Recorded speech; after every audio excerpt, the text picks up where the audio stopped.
Good evening and very welcome to the black hole. दरिया सिर्फ पानी के बहाव का नाम नहीं होते, बल्कि ये ज़मीनों को सैराब और ज़रख़ेज़ करते हैं और यूँ ज़िंदगी की इलामत हैं, मुईशत का इंजन है, तहज़ीबों को जन्म देते हैं और सकाफ़त की नब्ज़ हैं। आज हमारा मौजू भी कुछ इसी तरह का है, यानी 1960 में भारत और पाकिस्तान के माबैन तय पाने वाला सिंतास मुआहदा या Indus waters treaty, something that has often been hailed as a rare success story of cooperation between two bitter rivals. कुछ मुबसरीन, हाँ ये मैं इजाफ़ा करता जाऊँ कि इसकी फेयरनेस पर काफ़ी संजीदा नौयत के सवाल भी उठाते हैं, लेकिन आज वो हमारा मौजू नहीं है। आज हम बात करेंगे सानिया पहलगाम, जिस पर हम सब के दिल रंजीदा हैं। उसके कॉन्टेक्स्ट में भारतीय हुकूमत का फ़ैसला जिसमें वो इंडस वाटर्स ट्रीटी को सस्पेंड कर रही है, उसके हवाले से आज हम गुफ्तगू करेंगे और हम देखेंगे कि सारे कज़िये में हमारे लिए कोई खैर के इम्कानात हैं या नहीं है। And has the title that you can read on the board, जो मेरी पुश्त पे आपको नज़र आएगा, suspension of Indus waters treaty by India and opportunity to fix the ills. और इस हसास मौजू पर गुफ्तगू के लिए we have doctor Hasan Abbas with us, जो मेरे दाएं जानिब तशरीफ़ फरमा है। आप इन्हें जानते हैं कि इनकी डॉक्टरेट है in hydrology and water resources from Michigan State University. Dr. Abbas has worked in water sector across 4 continents. In Pakistan, he was appointed as the first UNESCO chair for integrated water resources management. Dr. Hassan Abbas works for water, energy and environment sector. Very gracious of him, जब भी हम इनको ज़हमत देते हैं कि अपने इल्म से हमें मुस्तफ़ीद करें, तो ये हमेशा हमारे लिए वक्त निकालते हैं। आप लोगों की आमद का भी शुक्रिया। थोड़ी सी ज़हमत करके प्लीज़ अपने सेल फोन साइलेंट मोड में स्विच कर लें, so that there is no distraction. गुफ्तगू के बाद, जैसा कि यहाँ की रवायत है, हाउस ओपन होता है फॉर Q&A। जब वो मरला आए तो आप इस मुकालमे का ज़रूर हिस्सा बनिएगा। Just raise your hand first so that this microphone is given to you during the Q&A session. Short to the point रहिएगा, ताकि हम गुफ्तगू हमारी मौजू के गिर्द ही रहे और ज़्यादा से ज़्यादा दोस्त अपना सवाल जो है डॉक्टर हसन अब्बास के सामने रख सकें। And that's it. Please welcome doctor Hasan Abbas.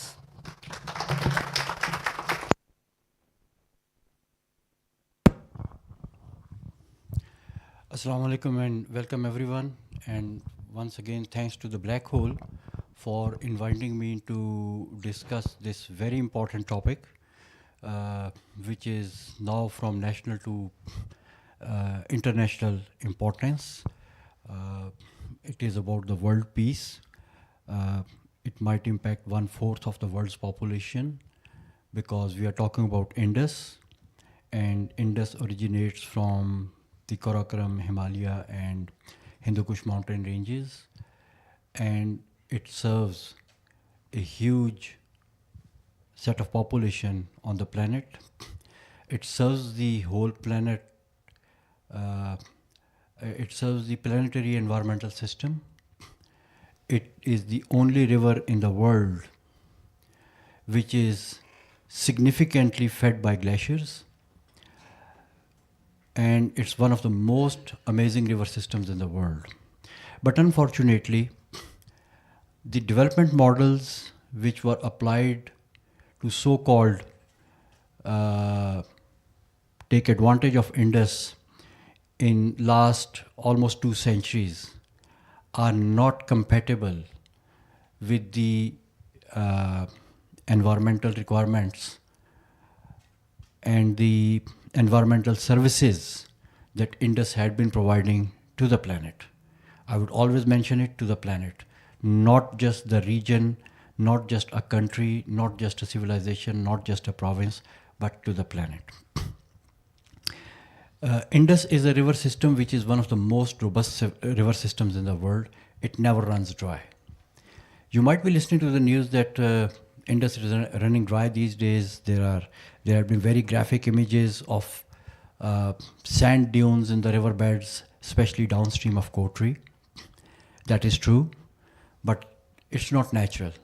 It's all man-made. The disaster is totally man-made.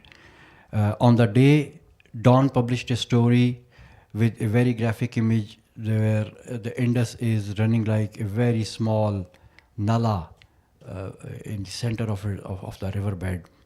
on the same day, I checked up how much water the nature was actually giving to the Indus. Within the 3 rivers of Pakistan, it was like more than 60,000 cubic feet per second of flow. It was coming in Jhelum, Chenab, and the Indus, main Indus.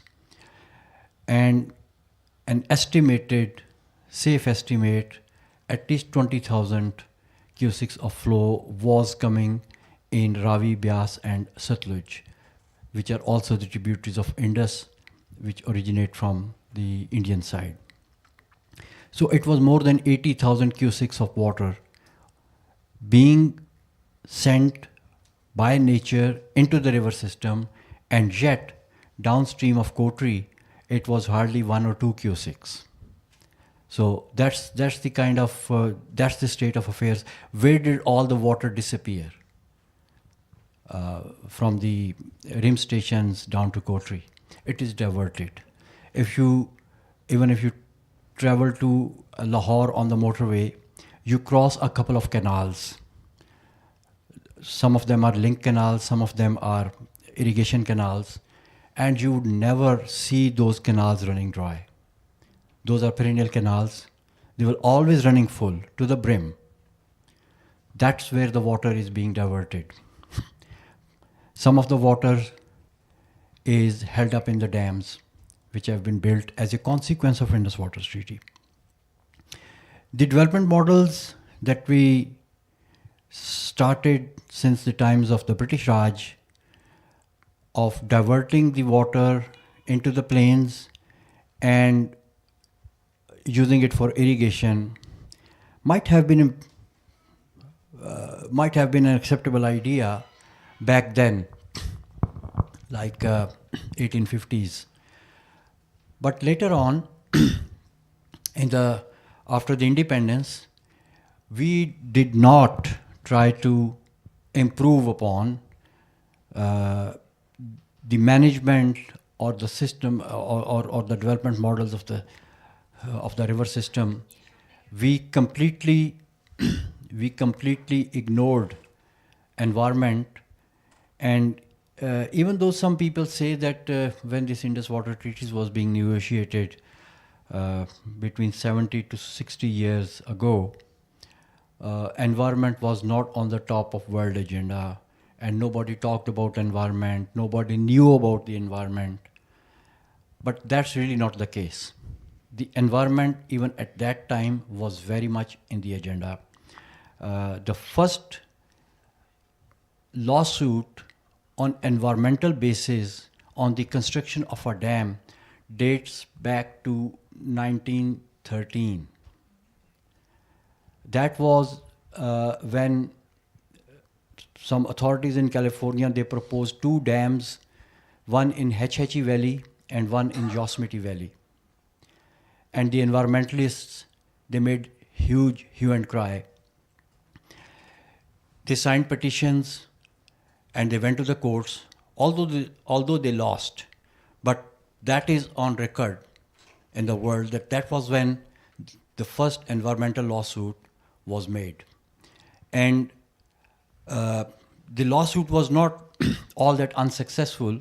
They wanted to build 2 dams, and finally they decided to convert Yosemite Valley into a national park. Those who had been to USA and those who have visited this place, they know how beautiful Yosemite Valley is.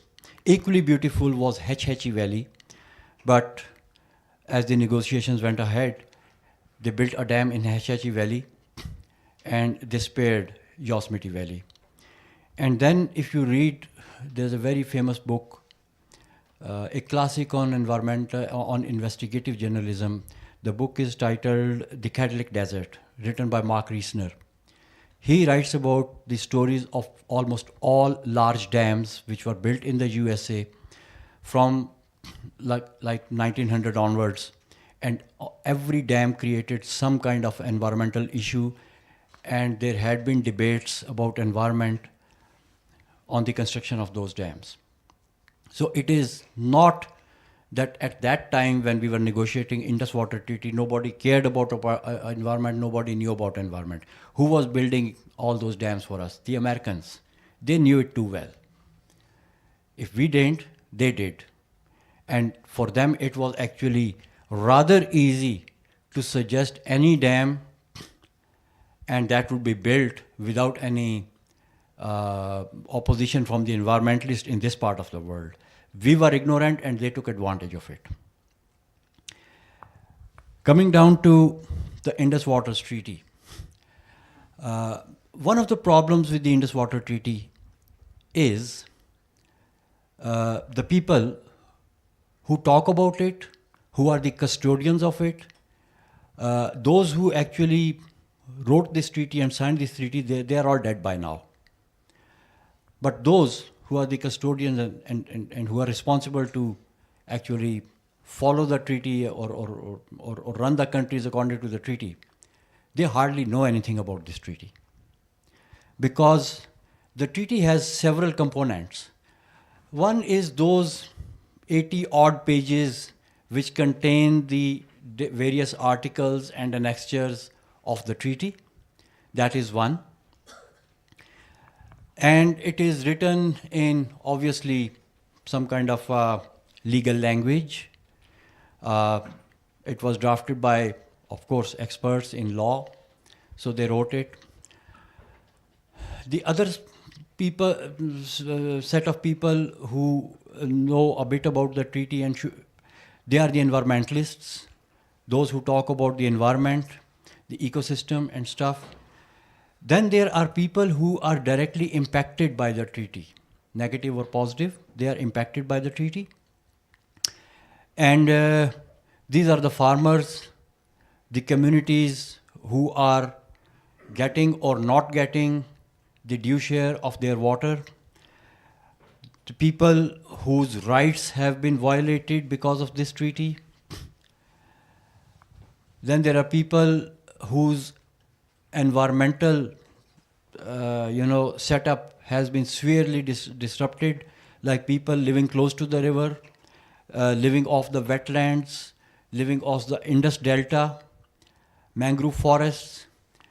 Then there are ecologists who can link the river from glaciers to delta and beyond delta into the ocean, how the species are connected, and all the way to Antarctica, all the way, the complete Indian Ocean. It had some ecological connection with Indus Delta.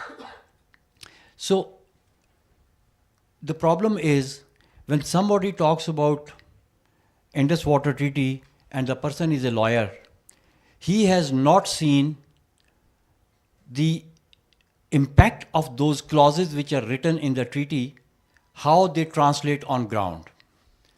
For example, Article 4, para, I think 3 and 4, and para 8. If you look at these few paras, it's simple legal language written. A lawyer will read it and will move on to the next one without thinking that what does it mean on ground and how those 3 paras have manifested their impact on ground. Those 3 paras that I am referring to allow India to let 4 wastewater drains run across the border into Pakistan. And according to the treaty, those paras, they define the obligation of Pakistan that Pakistan as a public service will maintain those drains in a way that any obstruction coming into those drains would be cleared by Pakistanis as a public service, and the backwater curve of that wastewater should not go across the border into India. What would those wastewater drains will bring into Pakistan? There is no cap on the content or the quality of water which is coming into Pakistan. Then how much water they will bring in? The treaty says that on the effective day, which is reckoned as 1st of April 1960, the amount of water which was flowing in those 4 drains will be maintained by Pakistan. And if India wants to release more water, Pakistan is obliged to deepen or widen those drains in order to accommodate additional water. How much additional water? There is no cap on it. So this is something that unless you go and see on ground, you won't understand it. And then the people who are suffering from this, they don't know what the treaty is. They don't even know that these drains are coming because of the treaty. They haven't read the treaty. They don't have the resources. They have never been told that this is all because of that treaty, that you are getting this dirty water. And if you look at the satellite images, for example, there's this drain which is called Fazilka drain. It enters Pakistan somewhere close to the border near Bahawalpur. That's one of the biggest towns. And there's a big irrigation structure which is Suleiman Ki Headworks. It's built on Satluj. Yeah, Suleiman Ki Barrage. It is built on Satluj. And it is upstream of Satluj that the drain enters into Pakistan. And because of that headworks, there's a big lake and set of wetlands in the rivers. They extend a few miles upstream of that barrage. And that drain actually discharges everything into that pond. Now that pond is also connected by a link canal, which is Ballo Ki Suleiman Ki link canal. And the water in Satluj is brought from the western rivers and it then mixes up with the water of those drains. I would encourage you to go to Google and just look at the Google images, zoom in, and you will see that big black plume which is several square kilometers wide within that pond, and it is being mixed with the water which is coming from the link canal, and then it gets distributed into the irrigation network and becomes part, whatever is in there becomes part of the food chain. And our children are growing by eating those foods which is grown there. They are also drinking water, which is basically because all our rural areas which are fed by canals, mostly people are dependent on the groundwater seepage from the canals. They have hand pumps close to the canals and stuff, and they are drinking that dirty water. Not everybody can afford bottled waters. So for 65 years, our children are drinking that water and eating that contaminated food. And nobody talks about it. Nobody is actually worried that this is an outcome of the treaty. But treaty allows it. You can't go to anyone as long as you are following the treaty. You can't go to any forum. You can't even ask the government of India directly that stop polluting our rivers, stop polluting our environment. They say you have signed it. You are supposed to maintain it. There's no cap on the quality and quantity of water that they can release. And it is just the story of Fazilka drain. There are 3 more drains which are mentioned in the treaty. One is Hudyara drain, which is close to Lahore. I think most people from Lahore, they have seen it. Just for a reference, if you enter into the Baria town, just before Baria town, there's a bridge on the road. And there's a very dirty drain which is under that bridge. That is Fazilka drain. Hudyara drain, sorry. That is Hudyara drain. And that Hudyara drain has an average flow of about 600 cusecs. It is twice the size of Lai River, which is here in Pindi and Islamabad. It's not trivial. The other one, Fazilka, is also not trivial. 2 more, there's a Kasur Nala, and there's Salim Shah drain. Now these 4 are mentioned in the treaty, but actually there are about 20 which are coming. because they are smaller tributaries. And I mentioned 3 paragraphs. One was paragraph 4 of Article 4. The other, are the 3, 4, and 8. Now, paragraph 8 allows India to discharge flood waters and other waters. Now, there is no definition of other waters, but it says flood waters and other waters into the empty beds of Ravi and Satluj. Because those 2 rivers have been taken by India and they are running dry now. So they say that, okay, those river beds are now empty, so they could be used to dispose of flood waters and other waters. And floods are occasional events, but other waters are also drains with similar kind of quality, and they are also getting into our environment. And then the language of treaty is very interesting because it says both countries can discharge their flood waters into these empty beds, and both countries can discharge other waters into these empty beds, and any impact on the other country by this discharge would not be contested by the country being impacted. So if Pakistan puts something in those drains and India gets impacted, India is not supposed to ask us that you impacted us.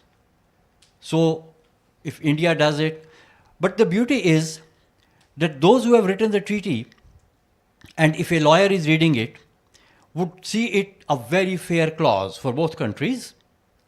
But those who have read geography, they would know that the slopes of the ground are such that Pakistan can never discharge their flood waters into Ravi or Satluj. India can. Pakistan can never discharge other waters in those empty rivers bed, but India can. So the people who read the treaty as a lawyer, they don't understand it unless they have read the geography. So there is a disconnect. Nobody understands the treaty as a whole. This is my observation, especially in the current situation, not just in Pakistan, but also in India. People cannot relate the consequences of the treaty which are happening on ground.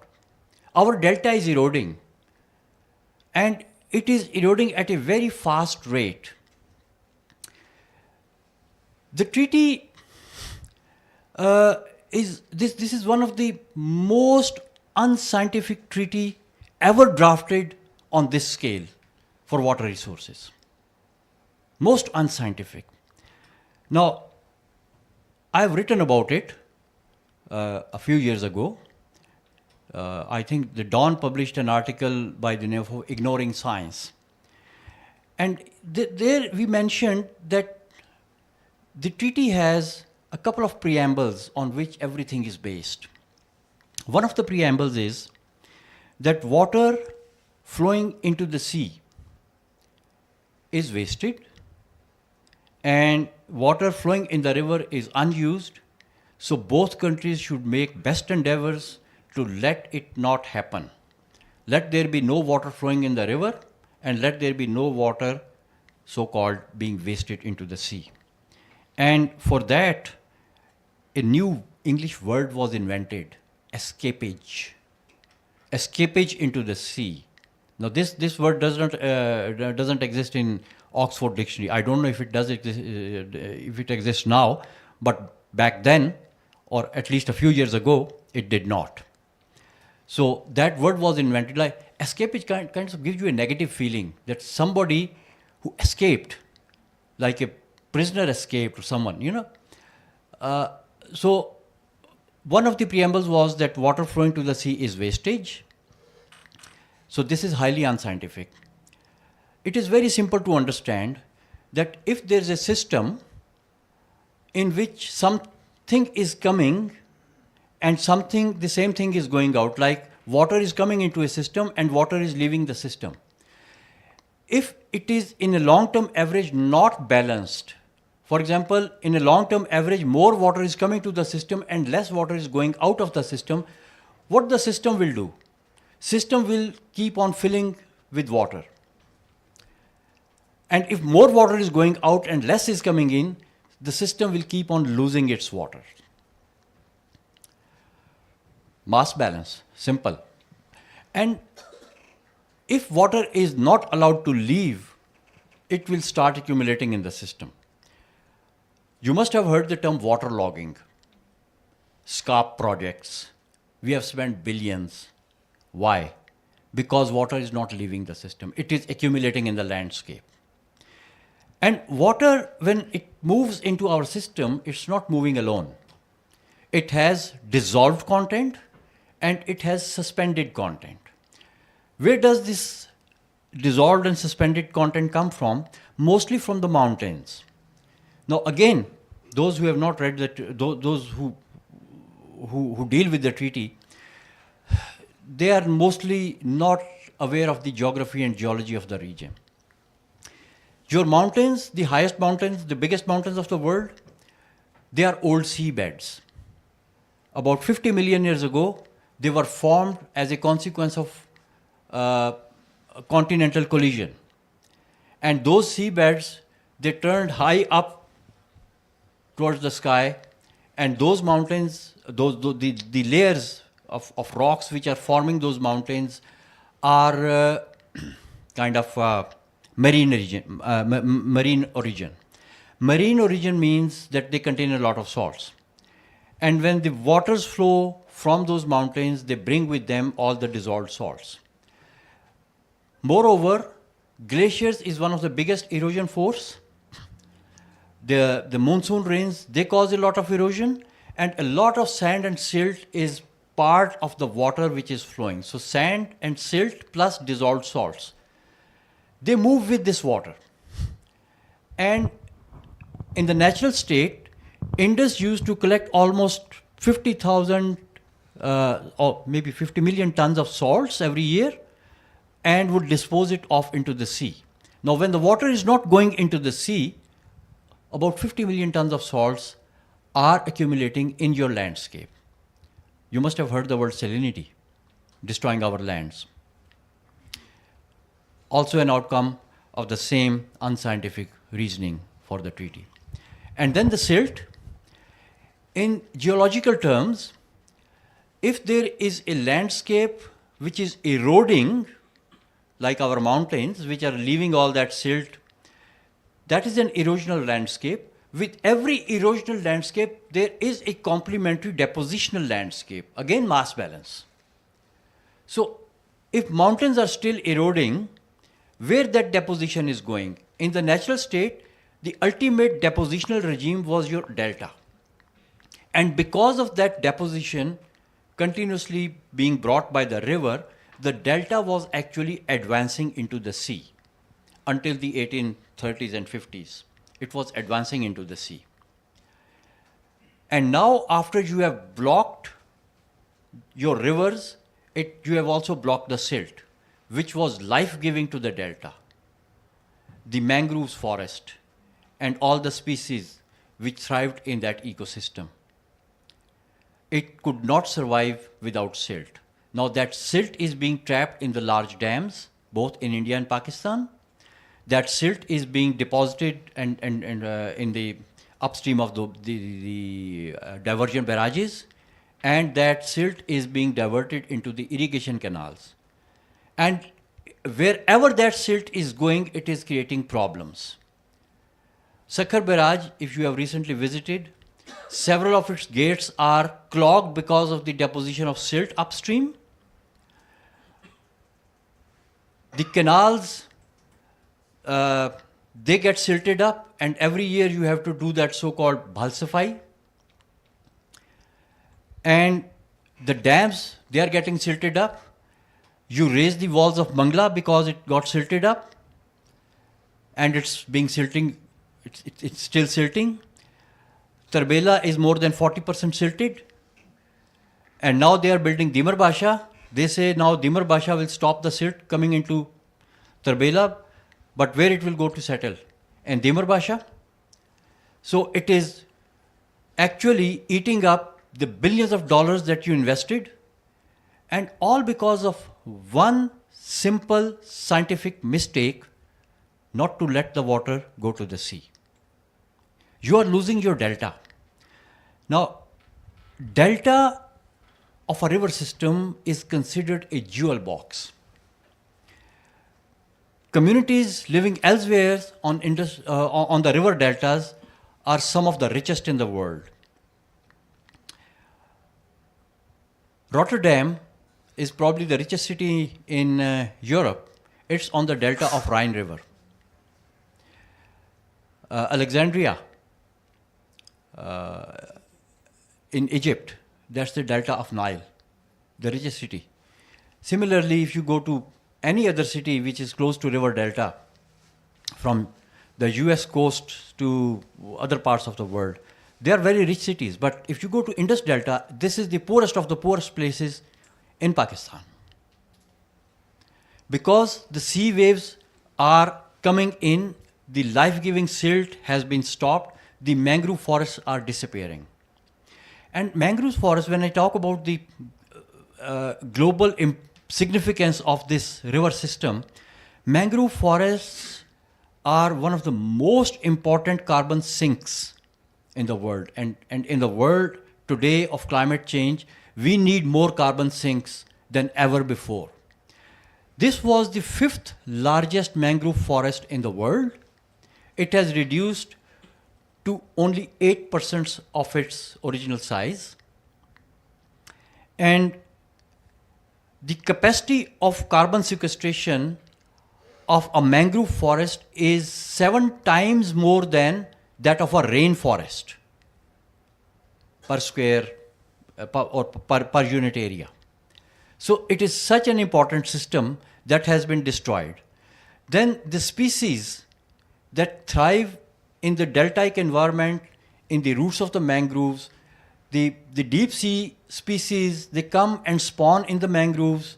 Their offsprings, they find a safe haven, they grow up there and they move down to the deep seas. And this connection, we don't know how it relates, but at least we know that we don't know that that these connections do exist. And all the way to Antarctica, because species are connected. Similarly, from delta upstream, we have this blind dolphin. You must have heard about it. Now, why blind dolphin is blind? Because dolphins, they do have this acoustic system of finding objects in waters. And if the waters are murky, the acoustics work better.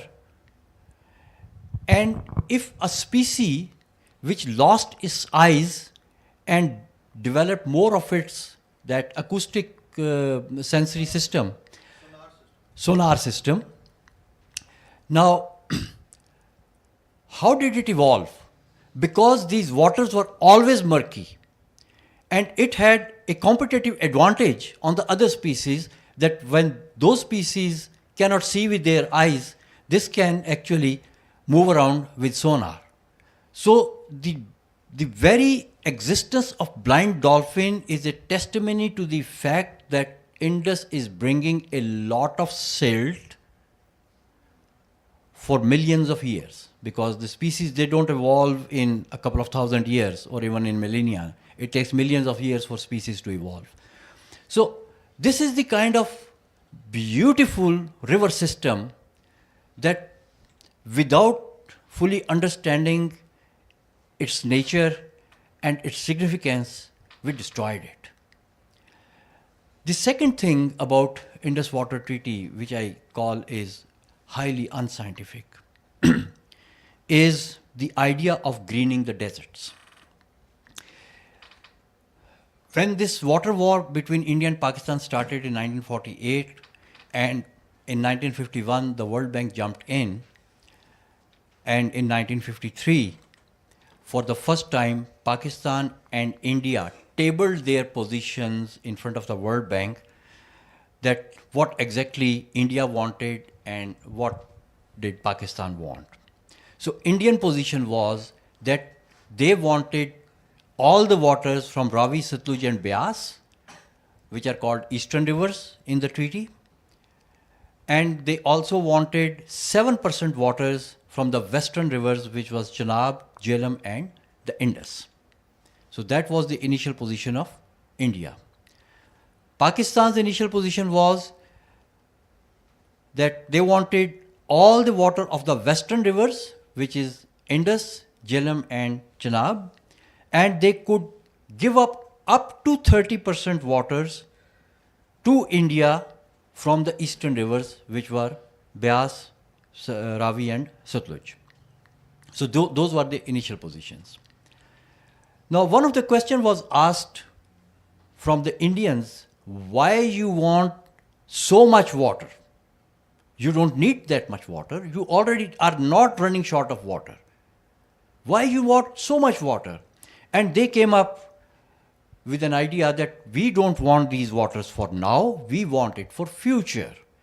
And Jawaharlal Nehru said that we want to green the Rajasthan desert, which is our future breadbasket and an insurance for the food security. Therefore, we want those waters. Now, the delegates from the World Bank and probably from Pakistan, they somehow got convinced that, okay, they need a lot of water for greening the desert. But deserts don't get green by building canal network in there. What is unscientific here is that before all the canal network which was built by the British, that was built on the alluvial environment, alluvial plains, which are spread out very smoothly on very mild slopes. They create very mild slopes in the floodplains which are laid out by the rivers. Geologically, we call them alluvial landscapes. Deserts are not alluvial landscape. Deserts are aeolian landscapes which are made by the wind deposits. And the wind deposits do not create plains with mild slopes where canals can run. We accepted it, and the World Bank accepted it. And after the treaty, 65 years, you go and again just see how Rajasthan desert fares with those canals. The southern part of Rajasthan canal, which is actually into the Rajasthan desert, not the northern part, because the canal starts from the mountains, passes through the plains of Ravi, Beas, and Satluj, and Sarsavati river, which we call Hakra river. After passing through all those plains, it enters into the original Rajasthan desert. The area is not insignificant. It is about 4 million acres. And in that area, the main feeder canal is more than 490 kilometers with a network of more than 9,000 kilometers of irrigation canals. And if you look at the satellite, the desert is still a desert. Those canals have been buried under the sand dunes. You can go and Google it. We did a little bit more scientific study of that area.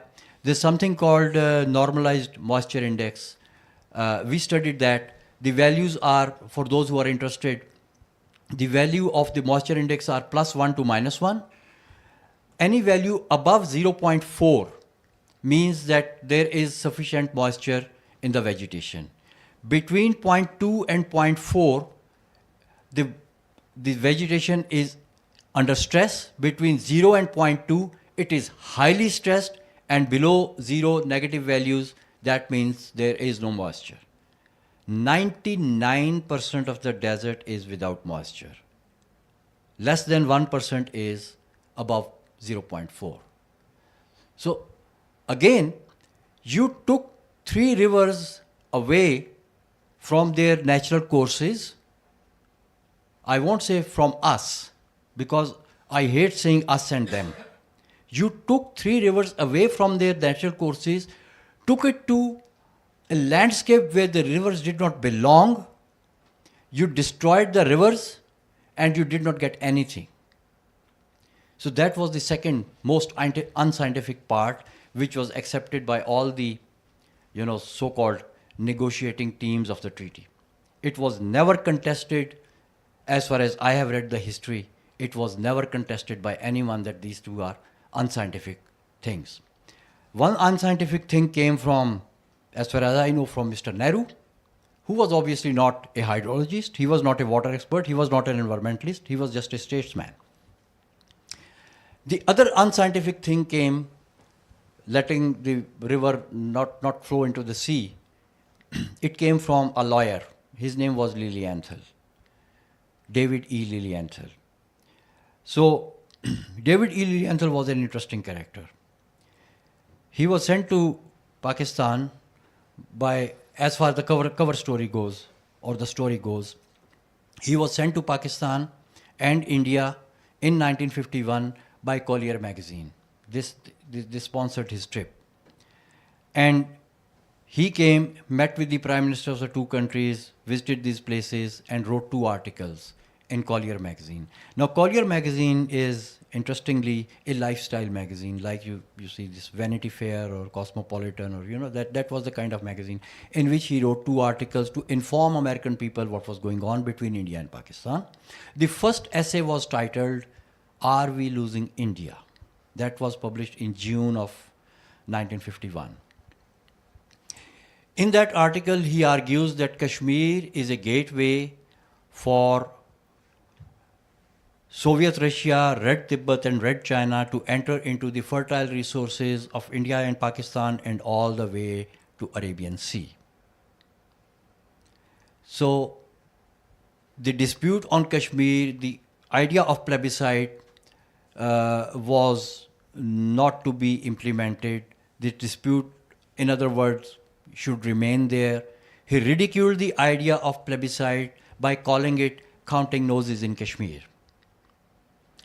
And he said, counting noses in Kashmir will not solve any problems.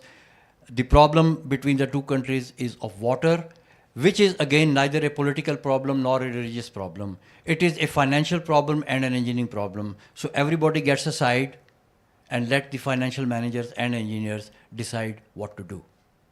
Totally against the norms of planning. You include all stakeholders. This treaty was based on excluding the stakeholders, just the engineers and the financial managers.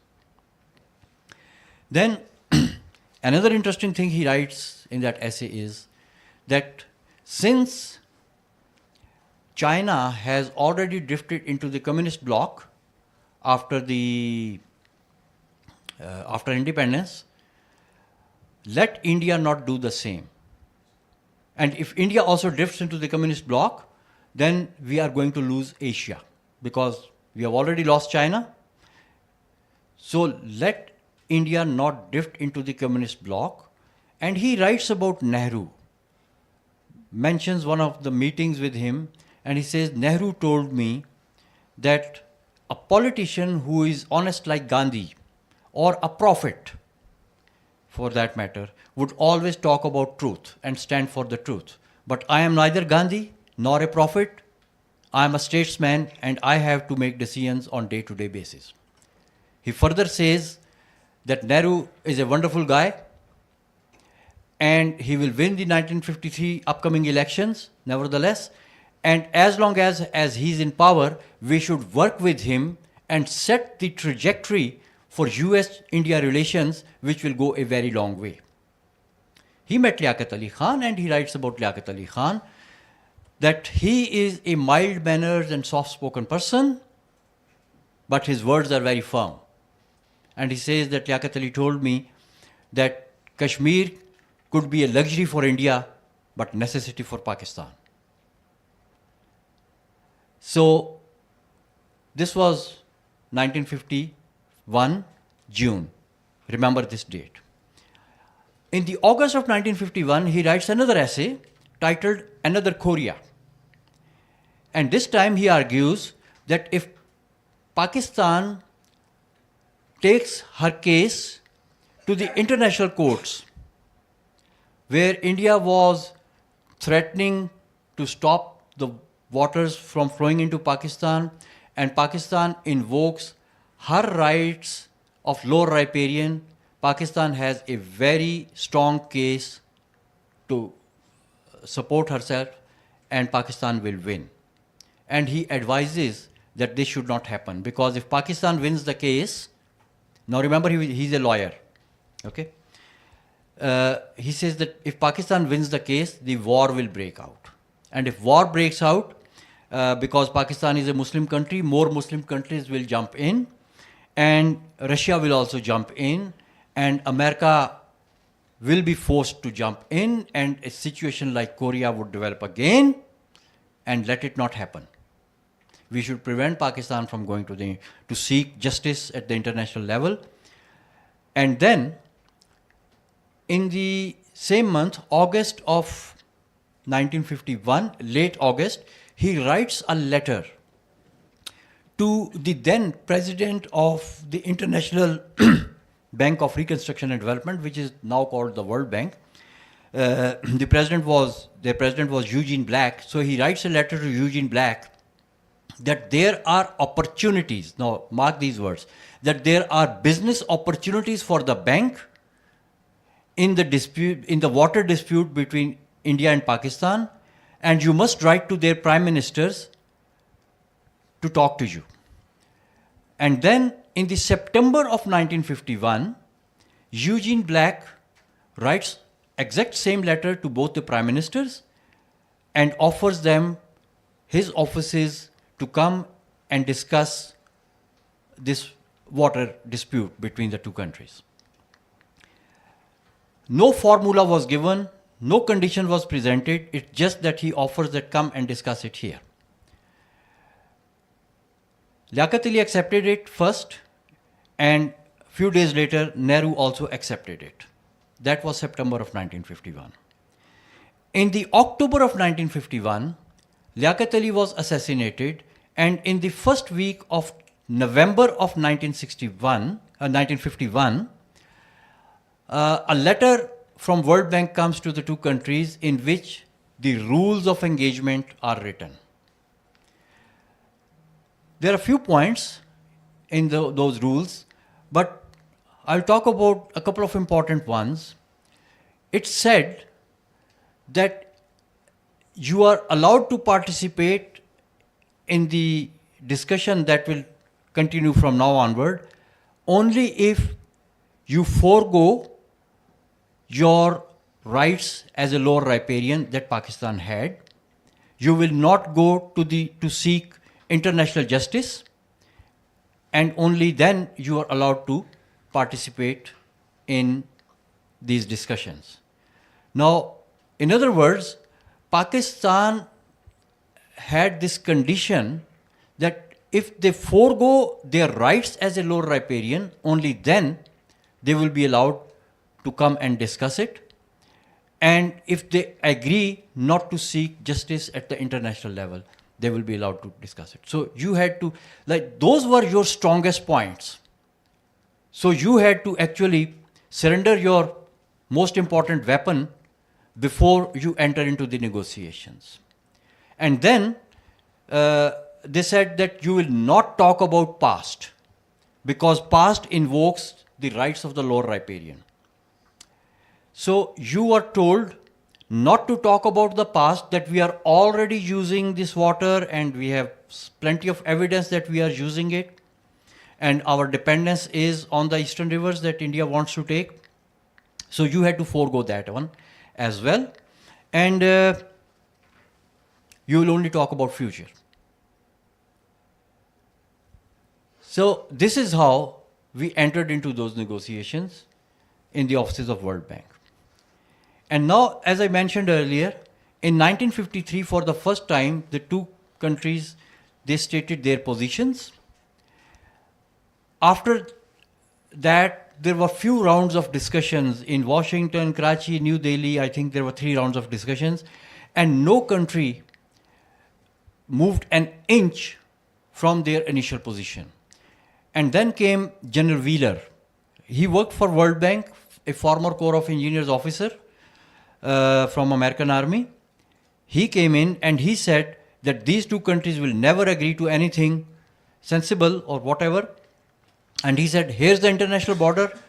let India develop everything on this side and let Pakistan divide everything on this side, which implied that India gets 100% of the eastern rivers and Pakistan gets 100% of the western rivers. Now, there was some give and take in General Wheeler's formula.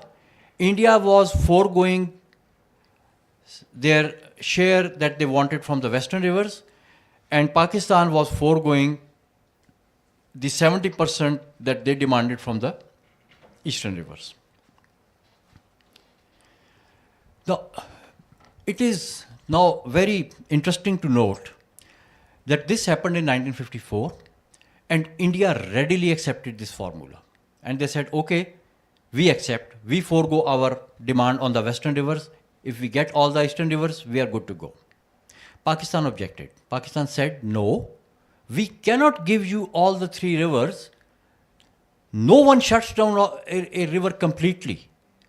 Environmental flows and some other flows must keep on coming. But Indians, they were happy that they could close all the three rivers. And otherwise, it was unprecedented then and even up till today that a river of that size has been completely shut down. And it was not one, it was three rivers, each rivaling the size of Colorado River. All three were to be shut down. So Pakistan continued with the discussions, and Pakistan wanted more from the eastern rivers. Then in 1960, the treaty was signed. And the conditions were, okay, India gets 100% eastern rivers, India also gets 7% of the western rivers, and India gets permission to discharge all the sewerage into Pakistan through those 4 drains, actually 20, something they never asked even in their initial position. So they got more than what their initial position was.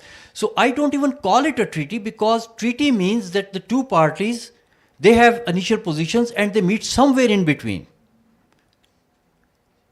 If they are not right in the center, they are slightly here, but still somewhere in between. Then it's a treaty. No, it's not a treaty. It's a capture or a complete surrender from the other side. It's not a treaty. And how come this happened? This is something very interesting. Pakistan was getting replacement works when the India was diverting those rivers. And it was all happening before even signing a treaty. So anything that India was doing in order to divert the 3 eastern rivers, wholly or partly, was against the international norms. And that is why the World Bank wanted that Pakistan should never go to the international forums, because not only India was violating international norms, the World Bank and the American companies working in India on those projects were also partners in crime. This guy, David E. Lilienthal, he had been head of the Tennessee Valley Authority in the USA. He resigned from his position. Now, Tennessee Valley Authority is like WAPDA. They have these dams and barrages and, that multi-purpose dams, hydropower, irrigation, navigation, everything. So that was a model on which this WAPDA was created. After resigning from Tennessee Valley Authority, he made his own company. He wanted to do business, and his company was working on the development projects, especially water-related projects, in mostly third world countries. And his company was also working at this time in India on the projects which were shutting down Pakistan's water without any treaty. So Lilienthal's concern that Pakistan should never go to the international court was very genuine. It was his interest that this thing should never go to international court, because otherwise his company too would be in trouble. getting World Bank in is another conflict of interest by Lilienthal, because Lilienthal was also working for Lazard Ferraris as a consultant, and Lazard Ferraris in turn was an investment consultant for the World Bank. And this has been written in that, mentioned in the book by Alice Albania, Umpires of the Indus. And she also mentions that there were some British memoirs in which it was written that Lilienthal is kind of, whatever he's suggesting is clear conflict of interest. But they said that it does not impact us, so let him do it. And Lilienthal was basically, what he was doing, he was, although he was sent by Collier magazine, but it is said, again, in Alice Albinia's book, I read it, that he was briefed by the State Department before visiting this part of the world. Now, it was Cold War, everything was done covertly. Lifestyle magazines sponsoring his trip, coming to Pakistan, meeting the prime ministers as a private citizens, making suggestions, blah, blah, blah, blah, blah. All those things. So, end of the day, this was the Cold War agenda. This treaty was a Cold War agenda to keep India in hand, stop Pakistan from going to international courts. And then the third thing, this Bank of Reconstruction and Development, the International Monetary Fund, and the United Nations, these three institutions, they just popped up on the surface of the globe after the World War II. And in World War,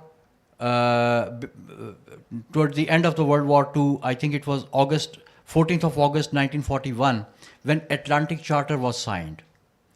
And in that charter, it was decided that all the colonies will be freed, and they will form their own governments, they will be independent, and they will be then controlled by the financial institutions. And these two institutions, World Bank and IMF, they were seeking their clients in those countries. The clients were mostly their governments, where they could actually put huge loans in those countries, invest huge loans in those countries. And if you have a lot of loan taken from an IFI, International Financial Institution, then they can dictate you their terms. No wonder we are being still dictated by the terms. And one of the most favorite way to give a huge sum of money to another country as loan was mega construction projects, and dams were their favorite. That is why Lilienthal, that is why all those dams and stuff. And then came dams in the Indus Waters Treaty. India got 3 dams, Bhakra Dam on Satluj, Pong Dam on Beas, and Theen Dam on Ravi. Pakistanis, they did not get any dam.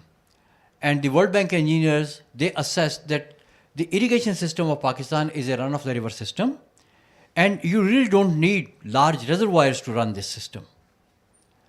But then Pakistanis, they said, well, dams are, big source of loan money, and we should also get dams. And after some debate, it is written somewhere that Pakistani engineers convinced the World Bank engineers that Pakistanis do need dams. And World Bank was actually interested in giving dams to Pakistan, but not just like that. They said that, okay, finally we will give you 2 dams, which ultimately came up as Mangla and Tarbela. But for that, you have to sign the treaty. Without that, we are not going to give it to you. Now, why was World Bank interested in doing that? Because of the international law. And Pakistanis, quite frankly, General Ayub Khan was very much interested in getting that huge sum of money and do the development in Pakistan. Dams had always been a big political, symbol of progress because they are big. So it works almost everywhere in the world. From USA to Ghana, a dam would stand tall. Anyway, so they said that unless you sign the treaty, we are not going to let you build dams. Before that, they had given us money to build link canals and barrages and canal networks. Those are all small projects, but these two were really big things. So at that time, the understanding was that since India had already agreed to General Wheeler's formula, we will sign the treaty as per General Wheeler's formula. But when India learned that now Pakistan is seeking that money and they have agreed to sign the treaty, the Indians said, okay, now that you want to sign the treaty that you refused to sign in 1954, you are not getting any dams on the western rivers. Now, because you are getting dams on the western rivers, we will have our share of 7% from the western rivers. And Ayub Khan was advised that please don't get those two dams, because those two dams are permanent and the rivers that you are giving away, those two dams are temporary, but the rivers that you are going away are permanent, because dams get silted up. They have a limited life. Therefore, but Ayub Khan did not budge. He says, no, in any case, we have to get those dams. And Indians said, okay, now you get those dams, we get our 7% share. And on top of those 7% share, they also included these wastewater drains. They says, we will also send these wastewater. You will take care of our wastewater as well. Despite all the advices against this from some sane Pakistanis, Ayub Khan went ahead. One of the two most vocal voices against Ayub Khan from the political side was Ms. Fatma Jinnah, and from the bureaucratic side was Masood Khadarposh. And about Masood Khadarposh, it is said that Ayub Khan told him to keep his mouth shut or he will shoot him. And he said that I will actually shoot you myself. Those were the kind of conversations which have been mentioned in some historical accounts. So anyway, the treaty was signed. India got more than their initial position, and what we got was two dams. Really dams. They have damned us. So this is how this treaty went ahead. Now, I look at this treaty from the perspective of a lower riparian. I had been involved in some of the transboundary negotiations across the world, in countries like Australia, US, Canada, and in countries like Syria and Iraq and Jordan, and of course between Pakistan and Afghanistan, track to diplomacy and stuff. So what I have seen is that all these treaties which are signed on the sharing or management of river systems, transboundary river systems, all these treaties, they are only required by the lower riparians. Upper riparians don't need any treaty. They can do whatever they want. Whatever they do, the lower riparians are impacted. And whatever lower riparians do, upper riparians are not impacted. So it is the protection and the rights of the lower riparian for which treaties are signed. There are three major things from which the protection and the rights of lower riparians are invoked. Number one is damming. If you dam a river, it disrupts the flow pattern. Even if the dam is run of the river, it is releasing the water, but it can control the timings of the river flow. And the civilization which is built around the river is based on the natural rhythm of the flows. The ecology, the geology, the culture, environment, and economy, everything is built with the rhythms of the river. So a treaty prevents the lower riparian from excessive damming.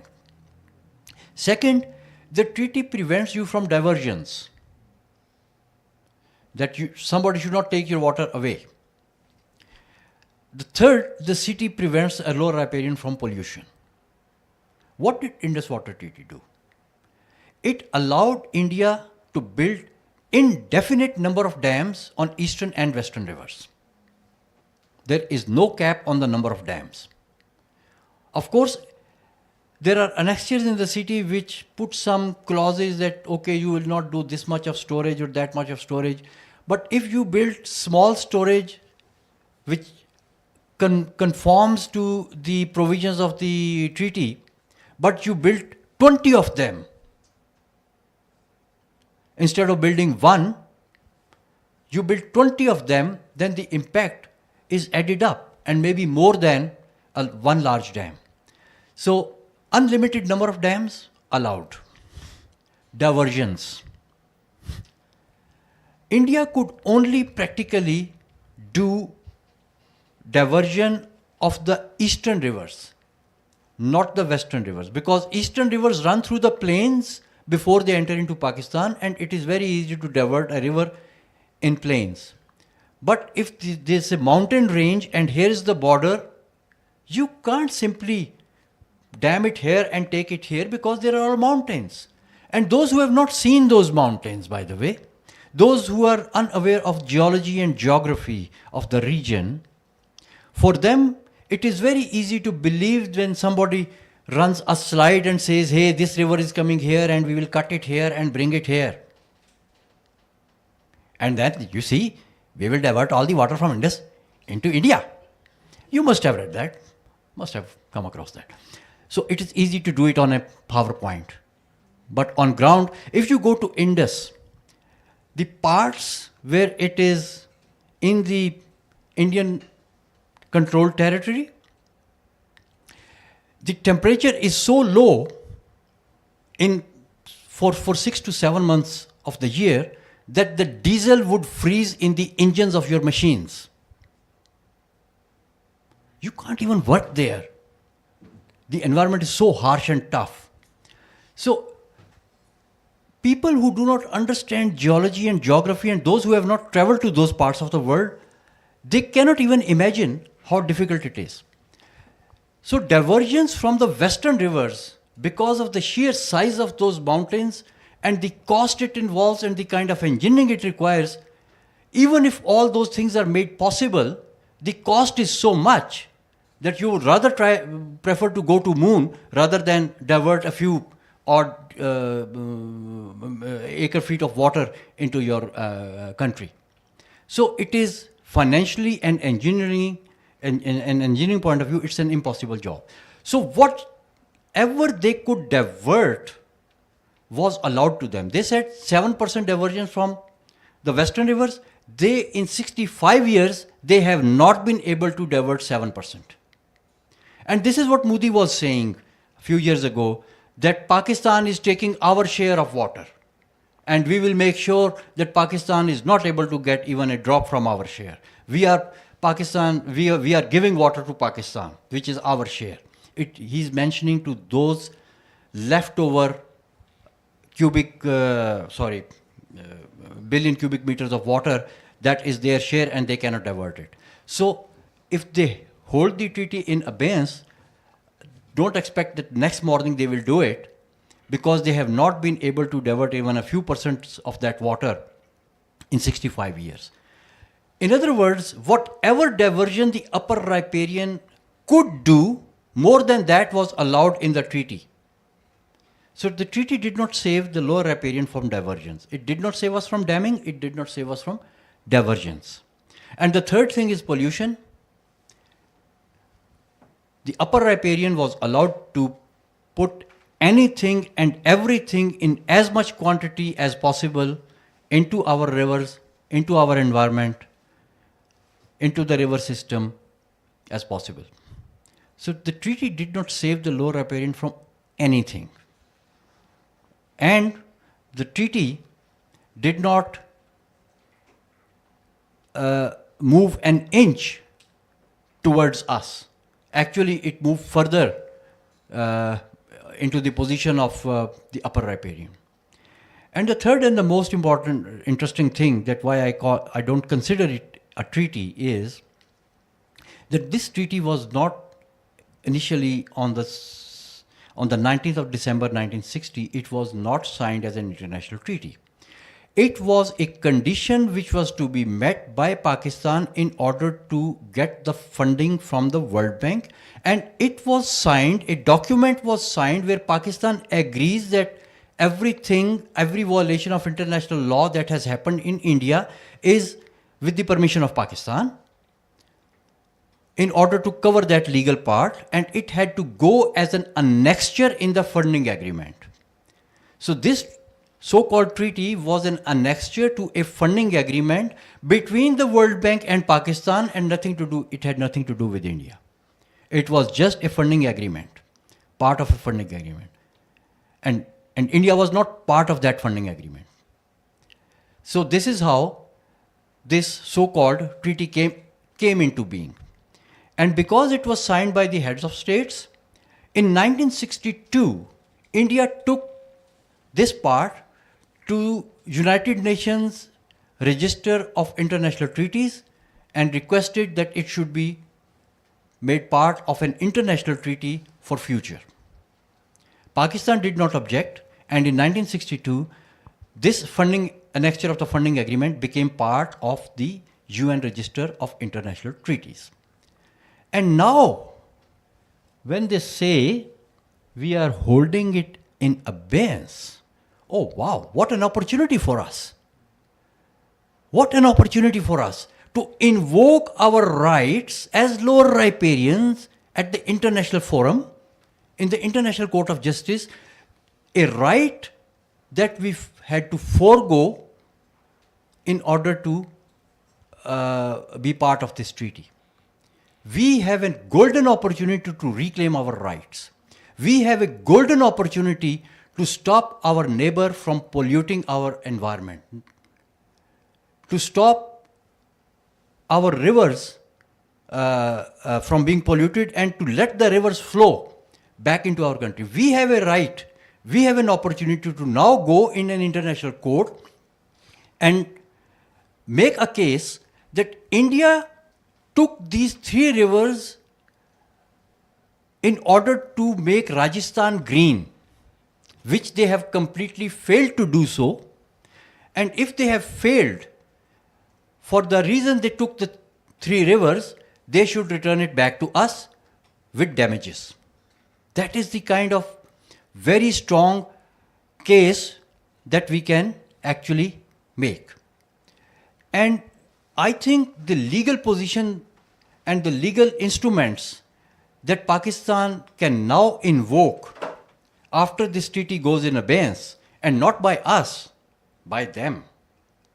So no one can even blame you for breaching an international treaty. So an opportunity like this would never come again. And if we want that our children who are drinking that dirty water for the past 65 years, that thing should finish. Today is the time that we should move.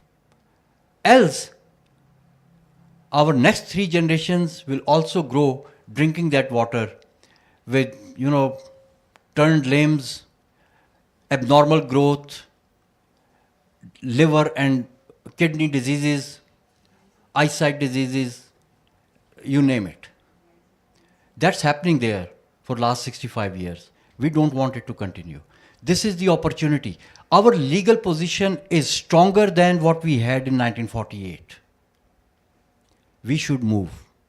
And that's what I'm saying on every forum, that we have a golden opportunity. We should move. We should move, and we should move legally against India. Thank you very much.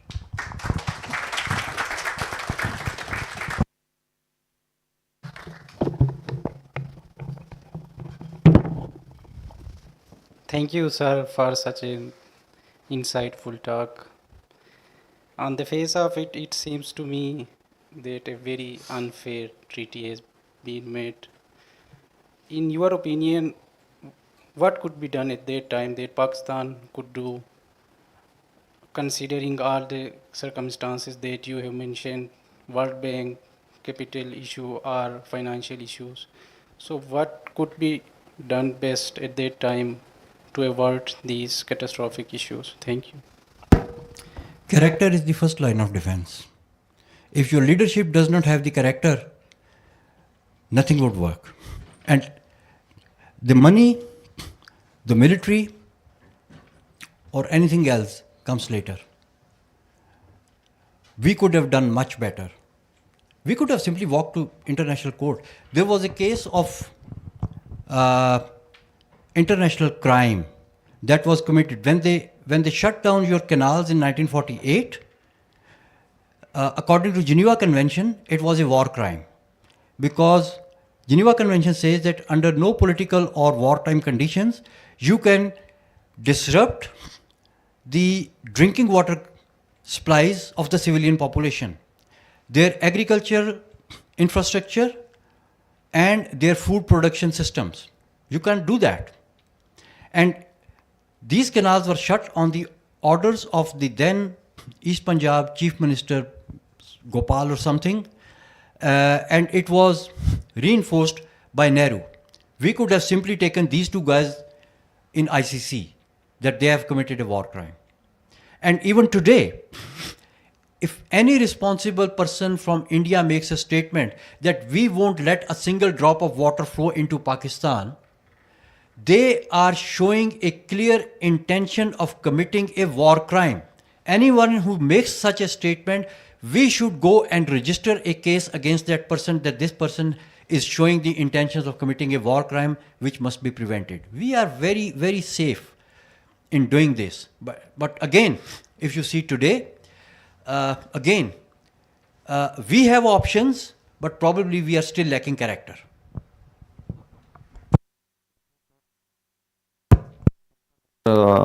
Such a useful talk. Sir, I heard I think in 2022 that Modi want to modify the Indus Treaty. Today they say that they hold the treaty in abeyance due to Pahalgam attack, but in 2022 they still wanted to modify it. So if the treaty fully favor Modi's government, so why they want to modify and why they want to do this thing? Thank you. This is a very interesting question, and it relates to the populace of India and Pakistan both. Soon after the treaty was signed, there was a rhetoric built in both countries. In India, the rhetoric was that Indians only got 20% of water and Pakistanis got 80% and water, and had this treaty not been there, India could have stopped all the water and taken everything. But this treaty has prevented us from doing it. On the Pakistani side, the rhetoric was that this treaty saved us from becoming a desert. Whatever we are getting is because of this treaty, and had this treaty not been there, India would have stopped all our waters. We grew up with that rhetoric. We grew up with that rhetoric since our childhood. I mean, how many people above 65 years of age? Maybe just a few. Okay, 65 years ago, you were children. So, sorry, हम हिल हिल के याद करते रहे हैं Indus को आएगा. So we were not told. I mean, what I am telling you today, it's all written in the history. Ever heard the name of Lilienthal? No. He wrote essays which transformed Pakistan, and nobody even knows. And they are available on the web, by the way. You do the Google search. Collier magazine shut down its printing, I think, in 1958. But these essays of 1951. They are still there. So, I mean, we were not told the truth. So, Modi Sahab was also a child. He also grew up the same way, with the same mindset and with the same beliefs that this treaty gave a huge advantage to Pakistan, and India lost the capacity to shut down their waters overnight. I'm sure Moody has not studied geography. Like most of us who are, and the custodians of Indus Water Treaty. They never studied geography, because had they studied the geography alone, they would have not believed that India can shut down our waters.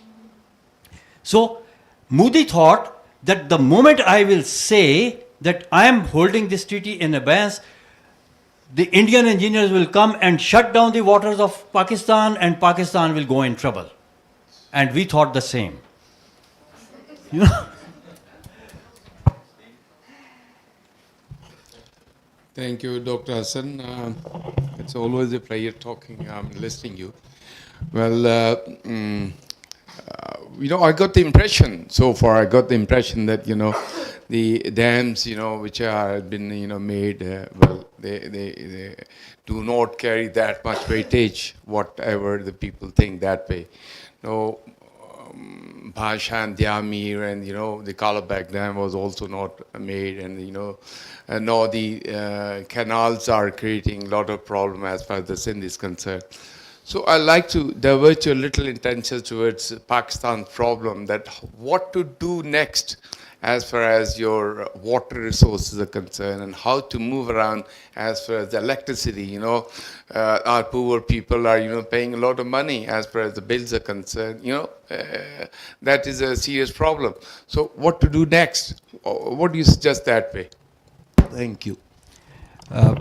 Sir, you had been my teacher, and I'm so honored for your presence here in the first place, and then asking this very important question. And I think this is a question, it's in everybody's mind.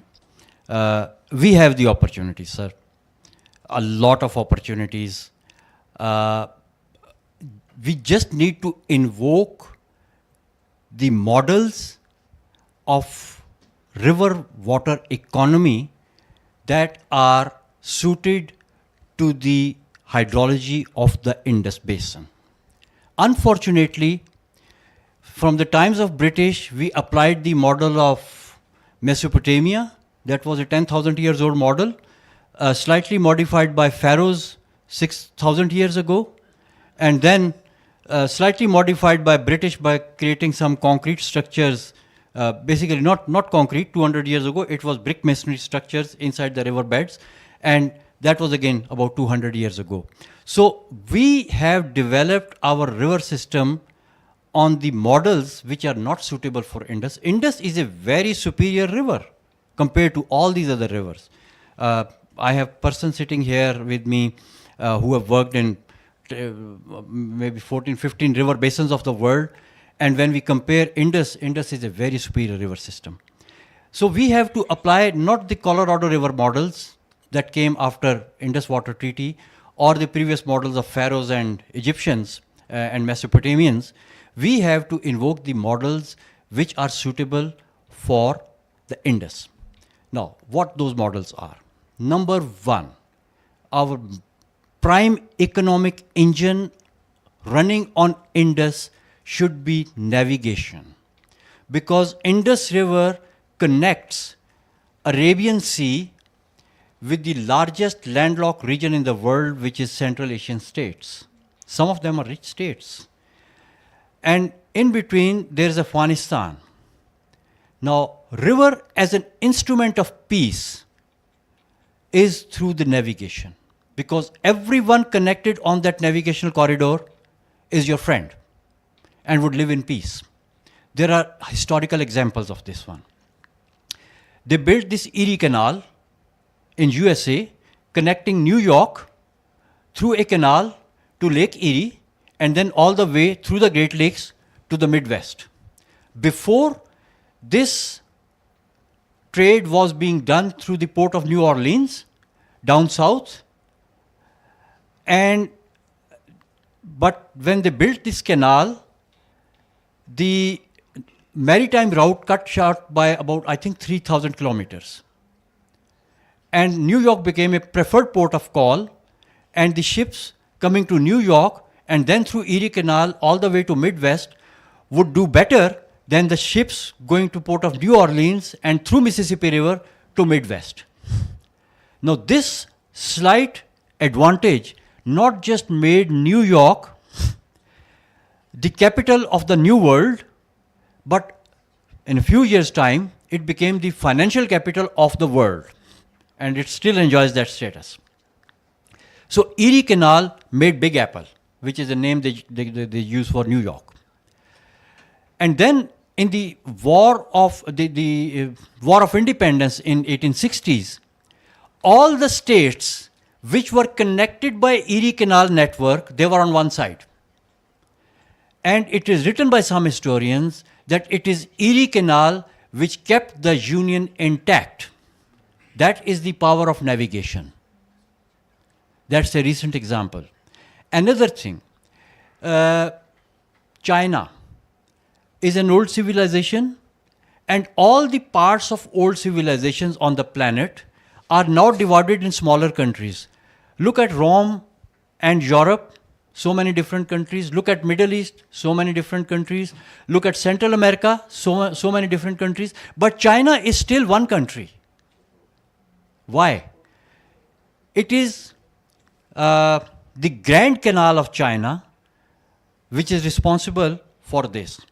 They have two rivers. One is Yangtze River, which is in the south. One is Yellow River, which is in the north. So north depended on south for food production. So what they used to do first was they would produce food, and I'm talking of more than 1,000 years ago. They would produce food and they would run it through the Yangtze River, go into the open ocean, and then enter into Yellow River and take it to north. So that is how the two regions were connected through navigation. And then there was an emperor who said that because of the bad conditions in the sea, there were pirates and there were storms and everything, somebody suggested that we can connect these rivers through a navigation canal. And I think 2,500 years ago, they built this Grand Canal. They invented locking gates on this canal 1,500 years ago, maybe, or 1,200 years ago. So that Grand Canal, 1,100 miles of canal, it connected the two rivers inland. So the ships would go, boats would go through the canal without entering into the sea. And the two parts of China remained connected. The Grand Canal, by the way, is still operational. It's a navigation canal. So navigation is the strongest engine which connects people and brings peace. And if we invoke this engine of navigation in the Indus River system, Afghanistan, a troubled place, would start earning money, will be dependent on us, and we will be their friends and they will be our friends. We are treating the symptoms and we are not addressing the cause.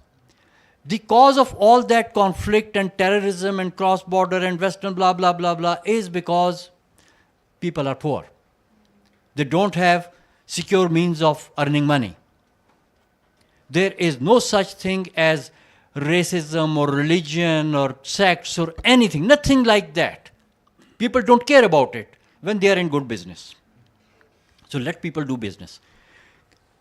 The potential of Jalalabad in Afghanistan, if connected to Arabian Sea, is that of Rotterdam in Europe. So that's the kind of potential we can invoke. And you see, again, not just Lilienthal's idea was scientifically wrong, it is also economically wrong. Because more than 90% of trade and commerce of the world is happening in the sea at any given time. In other words, there's tons of dollars are floating in the oceans. You can open a door and let them into your house as well, which is a river delta and upstream going into the river. We are trying our best to keep that door shut so that dollars don't move in. If we do that, if we understand that, and it's not difficult, it doesn't take a lot of money. It's cheaper than building 6 canals because you just have to build one still canal. which could be fed by affluent groundwater from the drains, connected to Kotri, and upstream there is always water in the river. It's possible. So I would say that Indus should be developed with its own potential. The second potential of Indus, people would say that, that means we stop, if we have to let the boats flow into the river, where would the canal water go, blah, blah, blah. And our irrigation might be impacted. No. The other thing that Indus has and no other river system has at this scale is its riverine aquifer. Now, riverine aquifer is the groundwater which is right under the bed of the river. Few river systems have as continuous and as large storage in their riverine aquifers as does Indus. As we sit here and speak at this point in time, we have a very conservative estimate. We have 500 million acre feet of water stored under the river beds. How much is 500 million acre? Tarbela plus Mangla is about 13. Dimar Basha is less than 7. Kalabagh would be 6. And here we are talking of 500. And that is already there. You don't have to do anything about it. It's already there. All you need to do is use a few sophisticated pieces of technology, get that water out, establish its sustainable limits, and supply it to anyone for any use, from agriculture to industry to domestic use.